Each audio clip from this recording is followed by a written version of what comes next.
Así le responde el doctor David Diamond a judío ortodoxo que blasfema en contra de Jesucristo. Ahora, o un mundo bueno, donde no hay pelea, no hay guerra, donde no hay hambre, donde las personas no compiten, un mundo bueno. ¿Qué es mejor? Por lo tanto, el Mesías no ha llegado. Y Erika, a nivel racional, no a nivel bíblico. ¿Cuáles son las cualidades que ustedes esperan en él? Hijo de padre y madre, humanos, sabio de la Torá, no va a borrar nada de la Torá, nada. Ni agregar, ni quitar, no se va a inventar nuevas religiones, nada. No va a ser un dios, va a ser un ser humano normal. Va a reunir a los exilios. ¿Cuáles son las...? Eso es una creación del cristianismo para justificar el hecho de que Jesús no cumplió estas profecías en el primer y único intento. El Mesías que ustedes esperan, porque he escuchado que ustedes aún están esperando a un Mesías.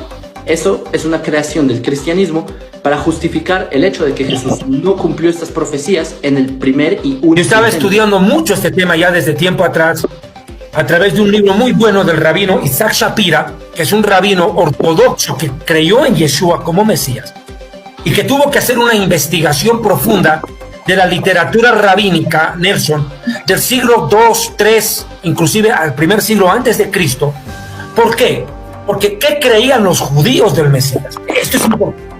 Antes que Jesús naciera, la teología judía tenía un concepto del Mesías muy diferente al de hoy. Le voy a dar un ejemplo. ¿Por qué los judíos no creen en Jesús como Mesías? Por ejemplo, un ejemplo.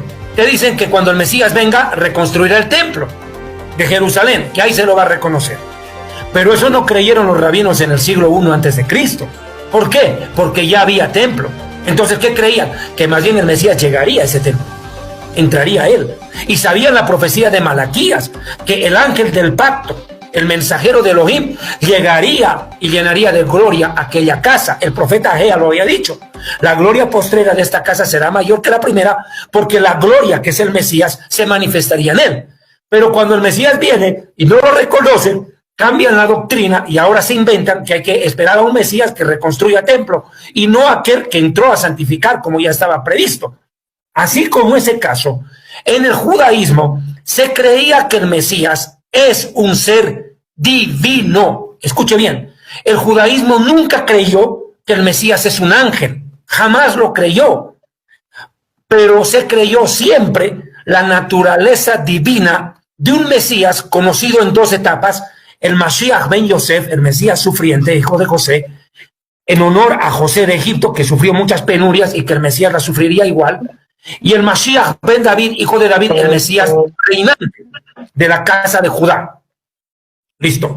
La teología judía está circunscrita a dos tipos de Mesías, un sufriente y un reinante. Lo que no se ponían de acuerdo los rabinos era si el Mesías vendría primero a reinar, luego a sufrir, o sufrir y luego a reinar.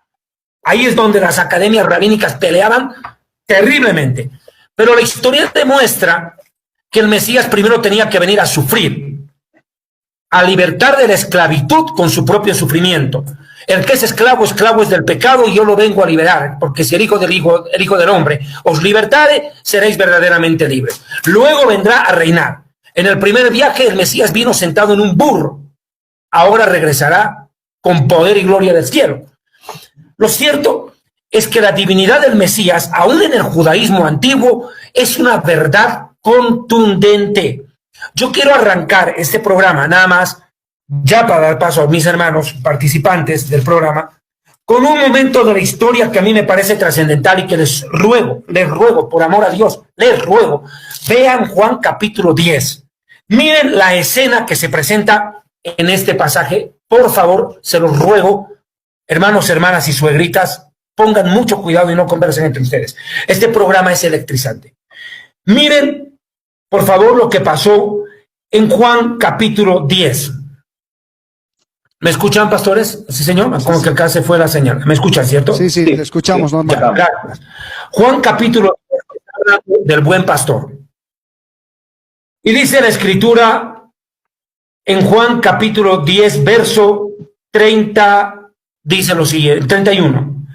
Entonces los judíos, o o sea, los fariseos primordialmente, volvieron a tomar piedras para apedrearle. Fíjese la escena.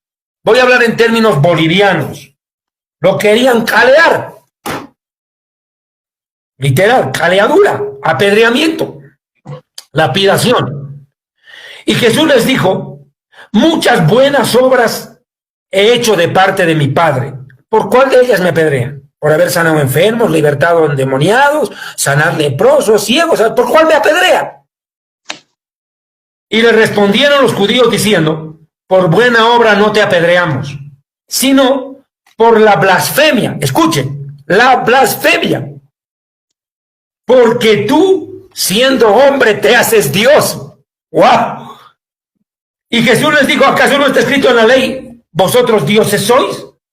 Y si llamó dioses a aquellos a quienes les llegó la palabra, y la Biblia no puede mentir, aquel al Padre, aquel a quien el Padre santificó y envió al mundo, ustedes le dicen blasfemo, porque dije, hijo de Dios soy. Mas si las hago, aún no me creáis a mí, creed las obras, para que creáis, y creed en aquel que está en mí, en el Padre, y yo en él. Y procuraron otra vez atraparlo, pero se escapó de entre las manos de ellos. Dos detalles de este pasaje. A Jesús lo acusan de blasfemo por creerse Dios, según ellos. Por creerse Dios es un blasfemo. Por eso yo dije ayer, un predicador que dice que Jesús no es Dios, no es un hereje, es un blasfemo. Porque la herejía es, por ejemplo, decir, el infierno no existe. No crea, hereje. Pero si yo digo, Jesús no es Dios, soy un blasfemo, porque estoy insultando a Dios. Aquí lo están acusando de blasfemo a Jesús, no de hereje, de blasfemo. Porque te haces Dios. Te haces Dios. ¿Y cómo? ¿Y en qué momento se hace Dios? Por lo que yo digo que hijo de Dios soy. O sea, ser hijo de Dios en el término judío no es hijo de Dios por creación o por adopción, como son los gentiles llamados hijos de Dios por creer en Jesús. Está utilizando hijo de Dios en el hebreo, Ben Elohim, que es un título, que es ser hijo de Dios por naturaleza y origen. Gloria a Dios. El pastor Zavala tiene un hijo, es hijo de Nelson Zavala, porque tiene la sangre de Nelson Zavala.